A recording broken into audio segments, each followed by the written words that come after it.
Praise the lord. ನಮಗೆ ಒಳ್ಳೆಯ ಬೋಧಕನಾಗಿರುವಂತಹ ಯೇಸು ಕ್ರಿಸ್ತರ ಅತಿ ಪರಿಶುದ್ಧವಾದ ನಾಮದಲ್ಲಿ ನಾನು ನಿಮ್ಮನ್ನು ಹೊಂದಿಸ್ತಾ ಮತ್ತೊಂದು ಸಂದೇಶ ಜೊತೆ ನಾನು ಮುಂದೆ ಬಂದೇನೆ. ದೇವರ ಹಸ್ತವು ತಾನೇ ಕಳೆದ ದಿನವೆಲ್ಲ ನನ್ನನ್ನು ಆತ್ಮಿಕವಾಗಿ ವಾಕ್ಯಗಳ ಮೂಲಕವಾಗಿ ಬಲಪಡಿಸಿ ಚೈತನ್ಯಗೊಳಿಸಿ ಜೊತೆಗಾರರಾಗಿದ್ದು ನಡೆಸ್ತಿದ್ದಾರೆ.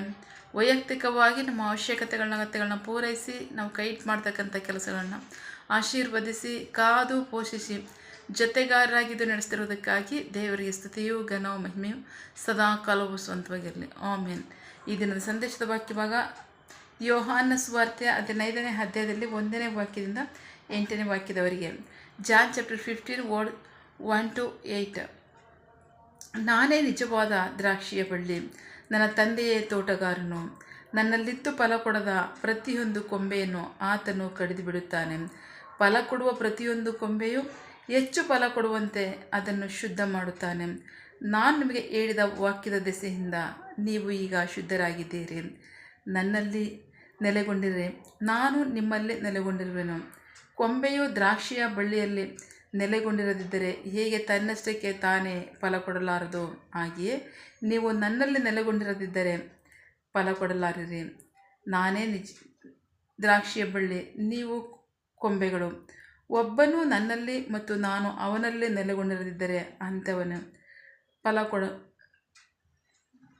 ಒಬ್ಬನು ನನ್ನಲ್ಲಿ ಮತ್ತು ನಾನು ಅವನಲ್ಲಿ ನೆಲೆಗೊಂಡಿದ್ದರೆ ಅಂಥವನೇ ಬಹಳ ಫಲ ಕೊಡುವನು, ಏಕೆಂದರೆ ನೀವು ನನ್ನನ್ನು ಬಿಟ್ಟು ಏನೂ ಮಾಡಲಾರಿರಿ.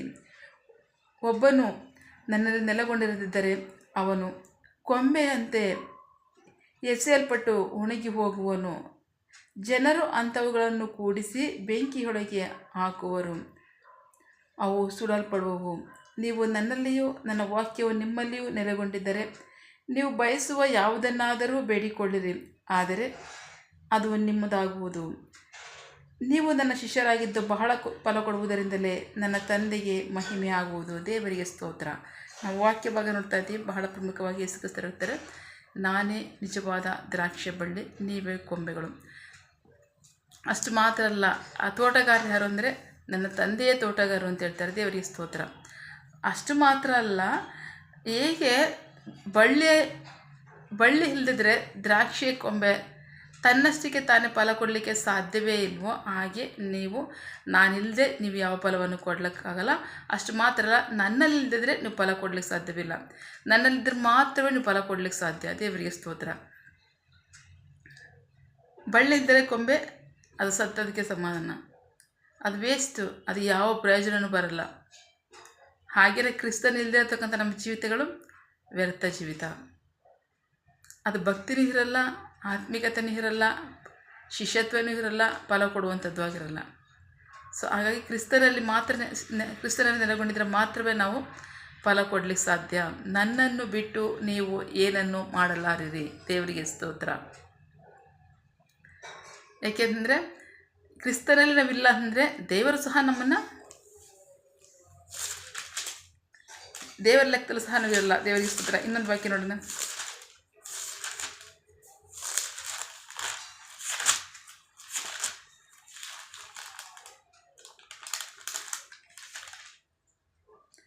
ಹದಿನಾಲ್ಕನೇ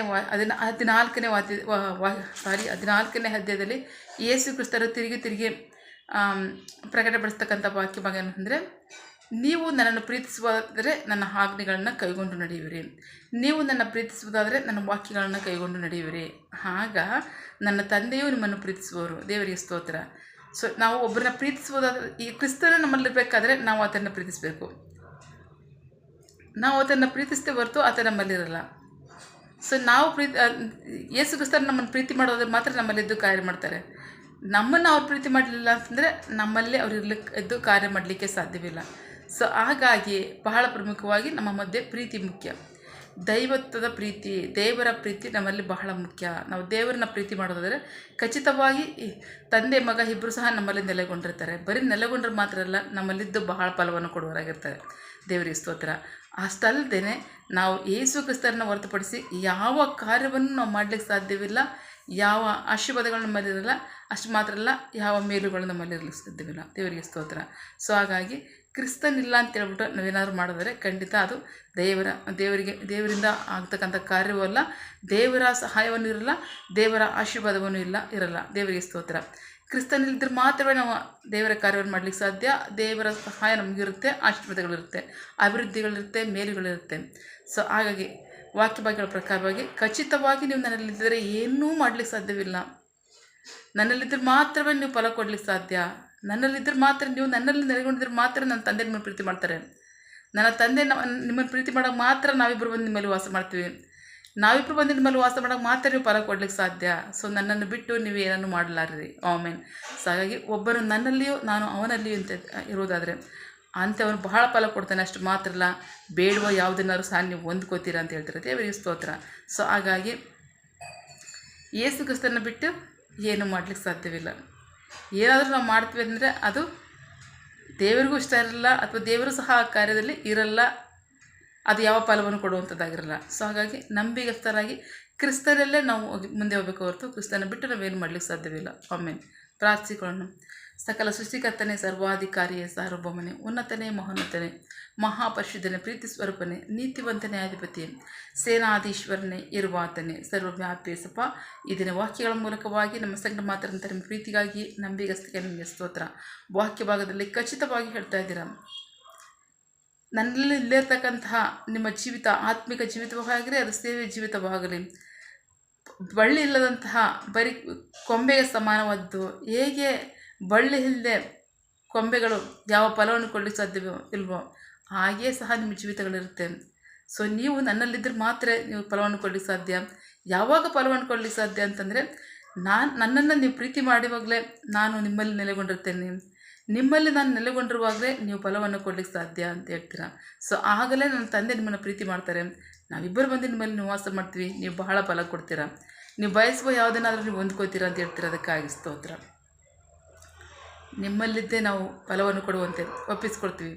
ಆಮೇನ್. ನಿಮ್ಮ ಚಿತ್ತದಂತೆ ಉಪಯೋಗಿಸಿ ನಿಮಗೆ ಮಹಿಮೆಯಾಗಲಿ, ನಮಗೆ ಆಶೀರ್ವಾದವಾಗಲಿ. ಆಮೇನ್. ಪ್ರಾರ್ಥನೆ ಕೇಳಿದ ಪ್ರೀತಿಗಾಗಿ ನಿಮಗೆ ಸ್ತೋತ್ರ.